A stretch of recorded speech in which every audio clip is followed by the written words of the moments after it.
तकरीबन 5 किलोमीटर हो गए ए मगर ना मैं टुरदे हाँ हरन भी बतेरे मार बैठा मूँह आखना ना ज्यादती करते हैं ये गड्डियां वाले जड़े ना जान के अगे आ जाते हैं जान के थले आते हैं। ठीक है तकरीबन 2-3 जगह इंज दी आई हैं कि जिथे मैन क्रॉस कर सकता है इस बंदे दे पुतरे असर ही नहीं किया। हुण आप दसो फिर इहदा की हाल बंदा करे की आदे अगे भी हुण जगह आ रही है थोड़ा जिहा आसरा करे तो बंदा साइड तो निकल सकता है इथों थोड़ा जिहा साइड ते करदा लेकिन हराम दी आदत जे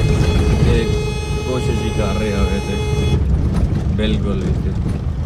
मैनूं लगता है कोई 6 किलोमीटर हुण हो चुके हैं आराम नाल।